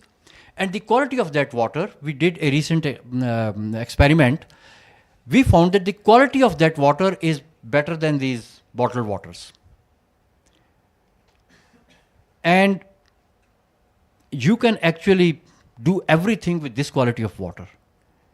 And unfortunately, after doing all those treaties and all those billions of dollars of engineering, you are letting your people drink the water which is not even fit for the animals. So we have the opportunity, we have the ways to move forward, but we have to treat Indus as the Indus is. And we have the ways to manage our things. Thank you. Ji, thank you, Dr. Sahab, for your insightful talk. Based on your view, जो मैं समझा हूँ वो ये कि जो Indus Treaty है, that is actually is not the case of Pakistan and India. It's actually जो आपने initially talk को build किया कि ये तो planet के survival का मसला है. So ये तो इसका मतलब है कि ये तो बहुत बड़ा एक केस है अगर आप इसको legal perspective से देखते हैं. So मेरा आपसे सवाल ये है कि अगर ये इन्वायरमेंट का मसला है और ये हमारी सस्टेनेबिलिटी का मसला है तो पाकिस्तान ने फिर इस पर इनिशिएटिव क्यों नहीं लिया? आर वी, जैसे अभी आपने एक बड़ी अच्छी बात की कि this is a golden opportunity to go into the international court और इसको किया जाए. मेरा आपसे सवाल ये है, are we ready for that? Because for example हम कहते हैं हमने हमारा इतना डैमेज हुआ इन टर्म्स ऑफ लाइफ या पॉपुलेशन, क्या हमारे पास क्या इतनी इनक्रेडिबल स्टडीज़ मौजूद हैं डैट एक्चुअली प्रूव के पाकिस्तान को में जो ये ड्रेन्स का या जो वेस्ट का प्रॉब्लम इंडिया ने किया है पाकिस्तान उससे अफेक्ट हुआ या नहीं, और वो हम उसको एस्टेब्लिश कर सकते हैं कि नहीं? मेरा दूसरा ये कि मेरा ताल्लुक जेलम से है, मैं साल्ट रेंज में मेरा गाँव है, तो वो डोमेस्टिक प्रॉब्लम जो मैं समझता हूँ कि जेलम रिवर है, लेकिन क्यों नहीं हम सिस्टम डेवलप कर सके? हमारे यहाँ अभी कोई वो बना रहे हैं कैनाल, लेकिन हमारा जो इलाका थल है या जो एरिया है वो बहुत ज़्यादा है, बट वो हम डेवलप नहीं कर सके उसको बिल्कुल. और वो जो लैंड है उससे हम सिर्फ जो है वो क्रॉप लेते हैं साल में, और वो भी बहुत ज़्यादा नहीं होती. तो वाई नॉट हम उससे फ़ायदा, हम उसे कहते हैं दरा जेलम, लेकिन उससे कोई बेनिफिट नहीं कर सके हम, जो स्पेशली अगर मैं जेलम की पॉपुलेशन देखता हूँ तो वो उससे कोई फ़ायदा नहीं ले सकी. अगर इस पर थोड़ा सा आप कमेंट कर दीजिएगा. This is a good question because the problem is we have not been taught about the development models which are there for the river systems of the world. How water economy is developed elsewhere in the world on the river systems. This Rhine River, it's much smaller than Indus. But you know how much money it is making? more than all the money that Middle East is making from its oil. Similarly, Indus has the potential to make more money than Middle Eastern oil. And there are alternatives to oil. There is no alternative to water. We have the potential. We can do it. Who is stopping us? But unfortunately, the reason that I see is that we adopted a political regime. We got into a political situation on the international stage back in 1947-48 when this treaty was being signed, and we became kind of an instrument of Cold War. And that, unfortunately, that situation has not much changed. We are still an instrument of Cold War, which is now getting hotter. That's the problem. And unfortunately, I will say it very vocally, that the character of the leadership would matter. I mean, there are leaders in the world, they got a small space and they transformed their nations. You are getting a huge space and nobody is coming forward. You see, I am not the custodian of Indus Waters Treaty. I am here sitting and talking to you, covering every aspect possible. Where is Indus Commissioner? Where is Chairman WAPDA? Where is an official from the Irrigation Department? Where is the Minister for Water and Power? Do they even have this knowledge that I want to share with them? Do they have the experts in their departments? No, they don't want it. They just want to keep doing the politics. The same mentality which led us to sign the treaty just in order to get a few odd dollars. I'm sorry to say, the people who signed Indus Water Treaty, their third generation is ruling on us, sitting in the assemblies. And we are the third generation who is still paying the debts. We did a very elaborate study on the life cycle assessment of Tarbela Dam. And we found out that what they say is, 2 रुपए की बिजली मिलती है तरबेले से, that is 53 rupees when you do all these life cycle assessment. We have not yet been able to pay off the debt that we took from Tarbela Dam, for Tarbela Dam.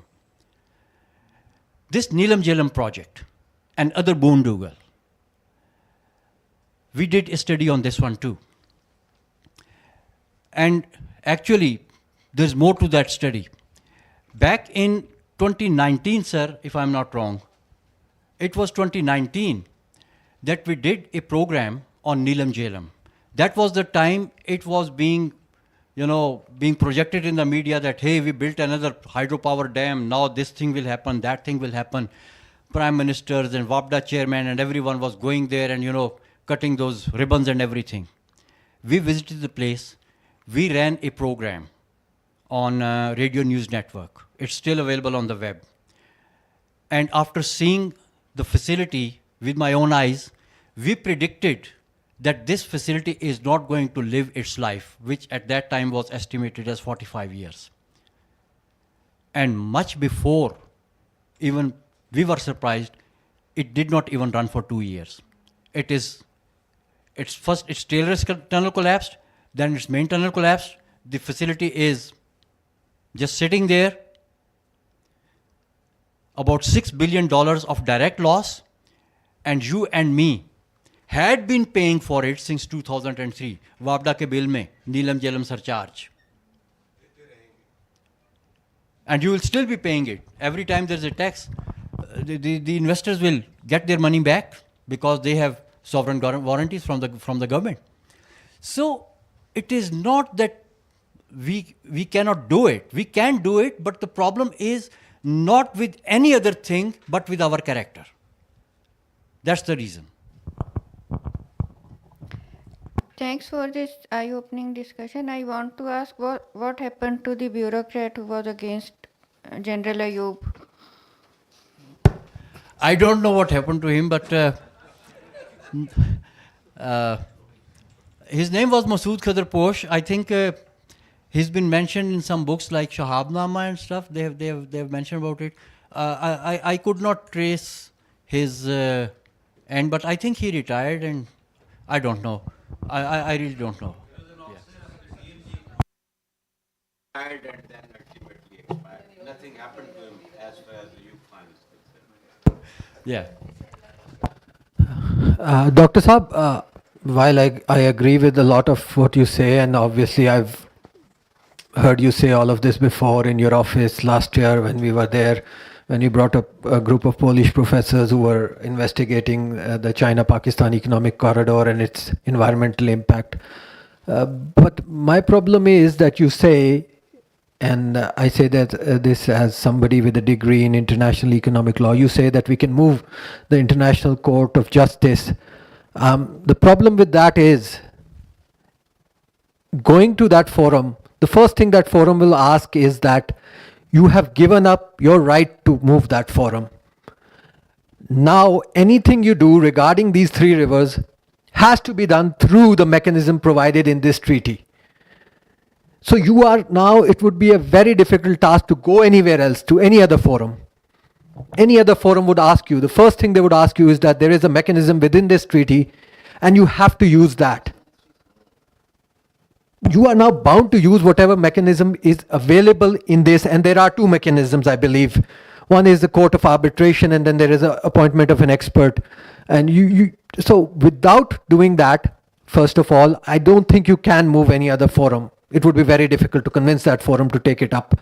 So even the suspension of this treaty will have to go through that forum, and you'll have to move that forum, because at the end of the day, you are not saying that this treaty has been suspended. So you agree to this treaty, you still agree to this treaty.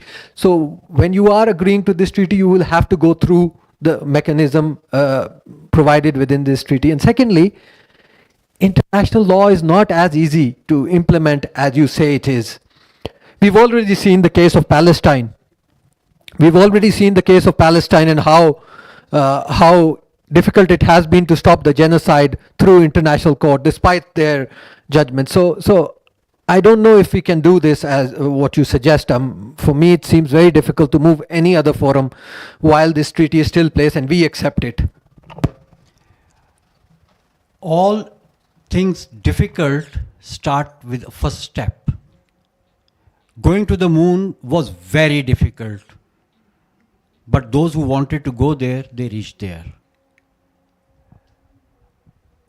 We have, now you see, I look at this way. There is a landscape with sick people. There is irrefutable scientific evidence that why these people are sick. And there is irrefutable evidence that a treaty supports the sickness of these people. The delta is eroding.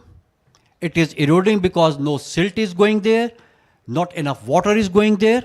Your landscape is getting salinized because of a simple law of mass balance that's been violated. There is no one can refute that. That is number one. If evidence is there, then going to the court and making a case is the expertise of a lawyer. You know what Jinnah did? That's our legacy. He made a legal case to create Pakistan. Why can't we do that? If we have the will, we have all the instruments with us. The world is very conscious about environment. The world is very conscious about pollution. The world is very conscious about human rights. You go to a court of law and say this guy is polluting my water. Would the judge give decision in the favor of person who is polluting? Okay, that permission, this is a legal point, and this is why I am saying this is a huge opportunity. They have put it in abeyance, not us. And as long as we accept, okay, you put it in abeyance, We accept it, it's in abeyance, and we are going. Because the moment they put it in abeyance, they are not allowed to pollute our rivers. Because they can only pollute as long as the treaty is held. If they say it is not held, or temporarily unheld, we can move forward. That is why I'm saying it's an opportunity to move and move very fast. We can do it. It's not impossible. Yes, it's difficult, but we can. Thank you, Dr. Saab. I just wanted to ask that by now the world is convinced that allowing the rivers to flow is a good thing for the nature also and for the economies also. Having realized this, why is this world still obsessed with building dams? You see them coming up in China, you see them coming up in Africa. We are obsessed with the same thing. We want to build dam at Kalabagh also. We are already building one at the Amar Bhasha also. So having understood the perils of a dam, why is the world still building them? And secondly, can we undo the dams in order to let's say, the Indus flow and take those salts and those sediments to the delta and create that positive effect that we want to happen over there? Thank you. Okay, the world is building dams in the places where they think they can. And it is not because dams are something very useful for all. It is because of the interest groups. There are very, very powerful lobbies who make billions out of building a dam. And they are powerful enough to convince the decision makers that let's go for it. That's your share. Let me go. War is the most destructive thing in the world, but there are people who are benefiting from it. War industry is running with creating weapons and more deadly weapons and atom bombs and stuff. They are not being produced for free. People are making billions out of it. So dam is quite benign compared to the war industry, but nevertheless, those are the interest groups who are doing it. They can express, I mean, my voice can be very easily expressed. Just go to the decision maker, offer him something. My pockets are empty, I can't offer him something. I can just tell that this is wrong, this is not required. So that is one thing. Number two, the world has actually moved out of that obsession of building dams. In Europe, there's an organization called DRE, Dam Removal Europe, DRE. At an average, every fortnight a dam is removed in Europe. There's another organization in North America, American Rivers. They keep a track of the dam removal and almost the same frequency. A dam is being removed in North America once a fortnight. There's a recent article on Elva Dam in National Geographic. A large dam was removed. Okay. US Bureau of Reclamation, famously called BUREC, is the organization which has built the most number of dams in the world. They are the ones behind this Indus Waters Treaty. They built dams all over the world, and they built a number of dams in the United States.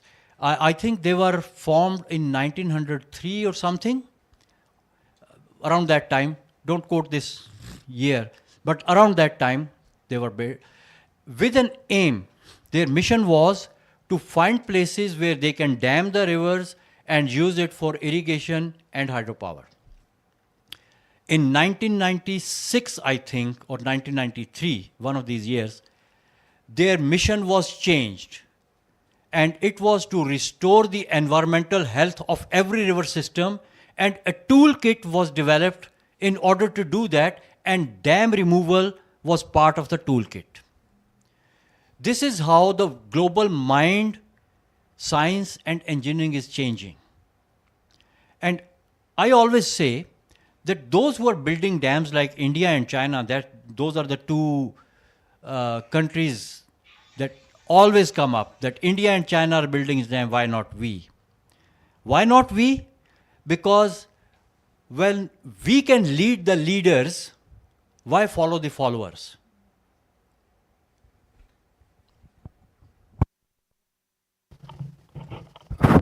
Hello, Assalamu alaikum. Okay, nations which lacking in mathematics and geography, they will not develop their nations. یہ تو اور ہمیں خود delta کا اور کسی کو بھی کہ یہاں ویژول کوئی چیز ڈسپلے نہیں ہو رہی، نہ کسی کو جغرافی کا پتہ ہے. کچھ سندھ سے گلا ہے اس بات کا کہ ڈیلٹا سے لے کے جو کڈو براج ہے وہاں تک انہوں نے اسپائل کیا ہے انڈس کو. وہاں کسی بھی دنیا میں آپ کافی نالج ہے کہ جو ویڈتھ ہے ریور کا وہ 5 مائلز ہے، وہاں پہ 7 مائلز بھی ہے. اور جو نہر سوئز وغیرہ ہے وہ اس میں انٹرنیشنل شپنگ کرتے ہیں 500 میٹرز میں. تو آپ دیکھیں کہ ہم کس طرح سپوائل کر رہے ہیں. اور تیسری بات یہ ہے کہ ہم شپنگ بوٹنگ وغیرہ کے لیے ڈریجنگ کا ایک ہے وہ کسی نے اڈاپٹ نہیں کیا. اور سندھ میں تو اور سادرن پنجاب میں تو ایکسیویٹر لے کے نہر کی طرف اپنی طرف کر لیتے ہیں، جب سیلاب آتا ہے تو بھاگ جاتے ہیں وہاں سے. تو یہ ہم خود سپوائل کر رہے ہیں، بہت زیادہ نقصان دے رہے ہیں اپنے پانی کو. اور جو ایکو سسٹم ڈیزائن ہے نیچرل سسٹم کا ہے وہ تو پانی جانا چاہیے ڈیلٹا میں، سمندر میں جانا چاہیے کیونکہ سی فوڈ کا ان کی وہ ریکوائرمنٹ ہے. اور اس کے علاوہ جو ایریبین انڈین اوشن سے مونسون کی ہوائیں پانی لے کے آئیں گی دوبارہ واپس، تو ان کے لیے تو مسٹ ہے، ان کو سٹاپ ہی نہیں کر سکتے.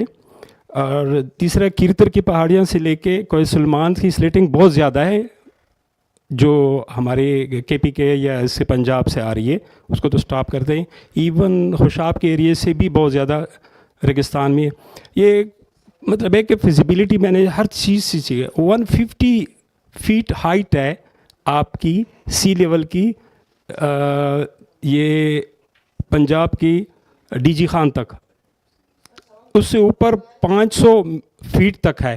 تو اس میں ہم کیوں نہیں کر سکتے کہ بوٹنگ ڈریجنگ کر کے اور اسٹریم لائن کر کے اور اس کو سکویز کر کے فیزیبل کر کے، اور جو ایک انجن ٹرک کا لے کے جاتا ہے وہ بوٹ کر کے بہت سارے کنٹینرز لے کے جاتے ہیں. یہ پورا ایک کیس فائل ہے.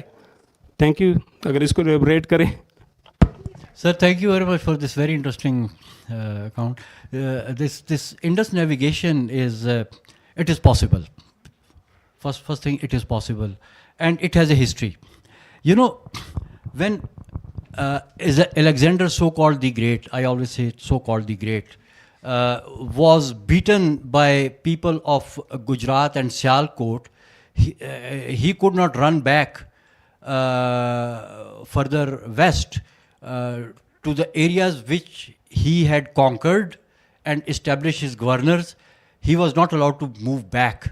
He was beaten and he had nowhere to run but take his boats in Jhelum River and down south. And he ended up in Multan and he was beaten again. And then he ran further south and ultimately he reached Indus Delta.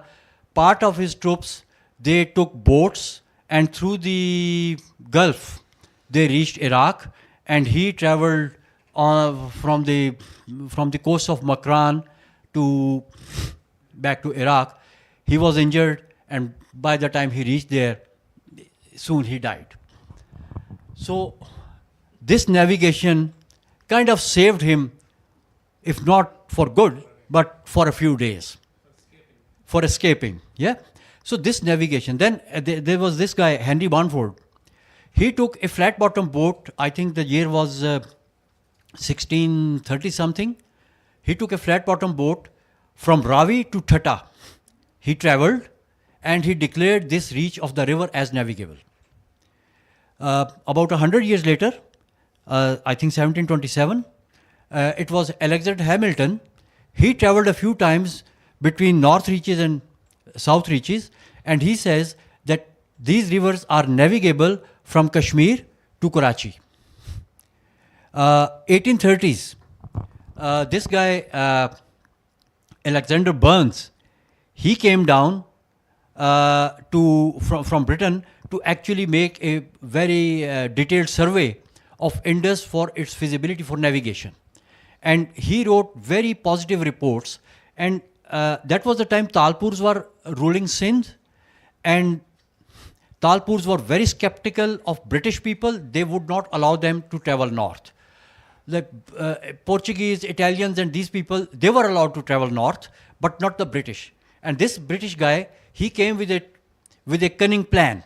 He brought, I think, 4 horses or 5 horses of some very special breed, and he took them in the boat, and he requested Talpurs that let him travel north because they can't make these horses walk all the way. They are very special ones, and these are the gift for Ranjit Singh. And after being remaining for boat arrest for 3 months, finally they were allowed to take the horses up north, but they were carrying their survey equipment, and then they surveyed the rivers as they moved north. They met Ranjit Singh, presented him the horses, which by the way died after a few months. But he completed the survey anyway, and he wrote in his book Travels to Bukhara. He writes the accounts of the river surveys that he did, and he declared these very optimistically navigable. And his optimism was so much that the British, they actually sent another group led by, I think, Leigh, Carl, Charles, and Huddle. These are 4 engineers who came, and they wanted to verify his survey. And the thing that the difference between Alexander's surveys and these guys was that these guys, they said that this riverbed is so wide that there are sandbars, which are shifting sandbars, and we have to do something about it, which Burns did not mention. And he said that the delta is so marshy that unless we do some significant engineering works to have a safe passage from the river passing through the delta into the open sea, the navigation would not be a feasible project to do. But today, the delta is already dry. So that concern is over. Sandbars are not moving that much, and the technologies has improved so much with dredging and still canals and everything that it is more feasible than Alexander Burns pointed out. So that possibility is there. There is a history to it. And if you go to Mittencourt, by the way, you will see 3 large boats. Those are ships actually. They are grounded there. The name of one of the ships is Indus Queen. Go and see it. They are right in the middle of nowhere. Before that, of course, those are ships. They came floating on water. But water is, I mean, like at least 5 kilometers away. So this is how we have destroyed our river. This is how we are destroying our potential. But nevertheless, that potential is there, and we can regain it only if we want.